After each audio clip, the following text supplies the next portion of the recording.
I'm an illustrator and I draw things on people's heads. A few days ago, my Instagram followers sent me over 500 illustration prompts, and now they're all inside of this box. Let's choose 3 at random and see if I can draw them. Okay, prompt number 1. Stel Who has suggested cassette tapes. Okay, not a bad start. Next up, prompt number 2. Sophie Buck 2 chose, orchids. And last but not least, prompt number 3. Chrysalis wants to see some calico critters. Okay, I'm pretty happy with all 3 of these concepts, so let's start creating these illustrations using Procreate on my iPad. First up, cassettes. I want these cassettes to be the focal point of this illustration, but they seem a little bit out of place. Maybe I could create a wild 80s hairdo using the internal tape? Nice! I much prefer this composition. It feels much more even. Okay, now that I've got my sketch, I can start to block in the base colours. I have a slightly weird way of working when it comes to digital art. Instead of creating a perfectly clean line art and colouring underneath, I like to colour under my initial sketch and then paint over the top. There's a simple trick that I like to use when drawing details like the front of these cassettes. Since these lines and holes will be affected by perspective,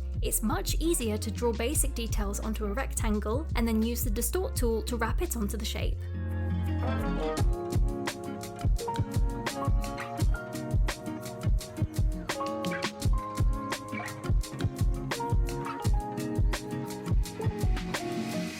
See?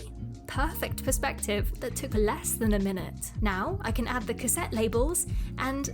oh. I just noticed something. When you pull tape out of a cassette, it comes out of the bottom.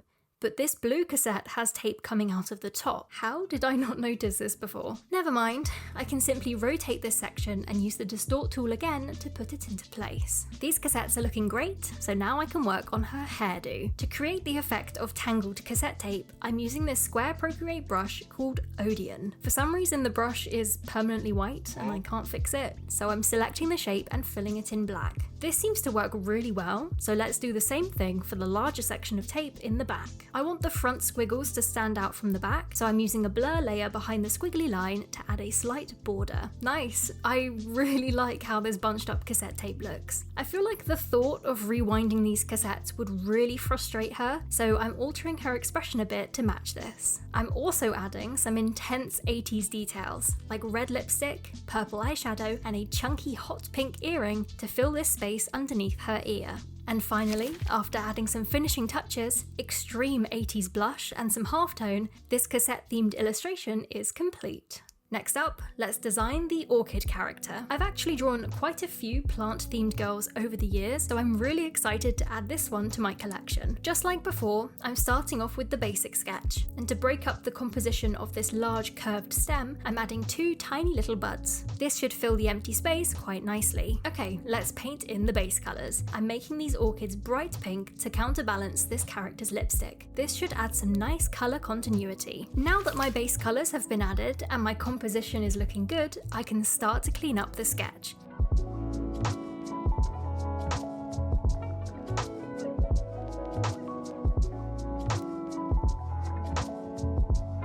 Orchids are a very complicated flower, so I need to find some references before I can start drawing them. Honestly, they kind of remind me of like origami, it just doesn't work in my brain. Also, now that I'm seeing a reference image, I can see that I've made these petals way too pale, so let's use a hot pink pin light blend mode layer to fix this.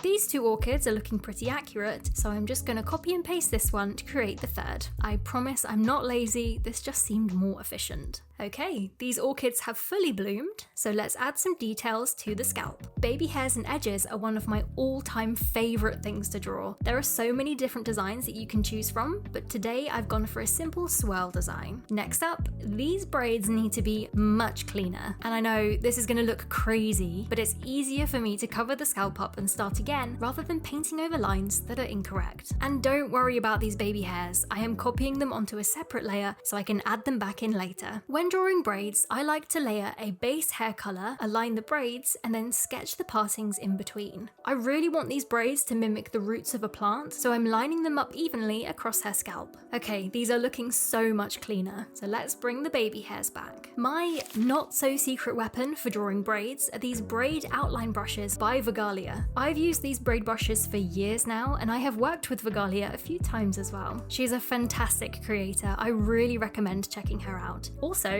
if you'd like some braid brushes for yourself, I have an affiliate link in the description below. These orchid stems have now been transformed into dark green braids, and I love how it looks. So now I can add some extra details to the scalp to make them look extra realistic.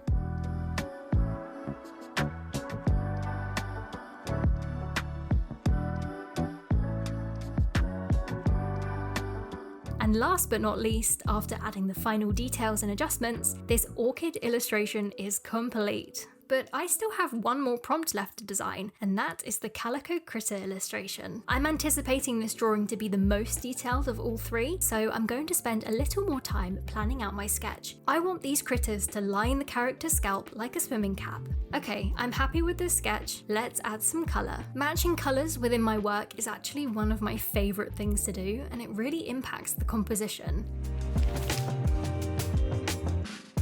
Okay, they're looking a little bit naked, so let's add some clothes to these critters.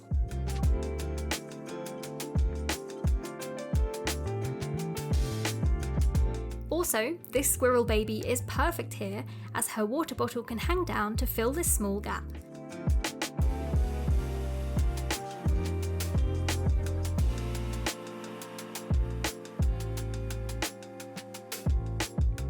And of course, I cannot draw a calico critter themed drawing without including the one and only ghost cat. Let me know if you own a ghost cat in the comments below. It's probably the best calico critter of all time. Now that these animals are fully clothed, I'm going to alter this girl's face by lowering her eyebrows, adding some lashes, and dotting on some freckles. Ah, she's looking so cute. Right, this illustration is almost complete. I just need to clean up the lines and add the finishing touches. And there we have it. Here are the 3 finished illustrations created from your prompts. These were really fun to make, and I think my personal favourite is actually the cassette design, which surprised me. I didn't think that would be the case. But I want to know, which one is your favourite? Also, if you have any ideas that you would like to see transformed into an illustration, feel free to comment them below. I will add as many as I can into the box, ready for next time. And as always, thank you so much for watching and subscribing. I can't believe we hit 20,000 subscribers. That is crazy to me. My New Year's resolution was 10,000 subscribers. So yeah, my mind is blown. And yeah, I will see you in the next video.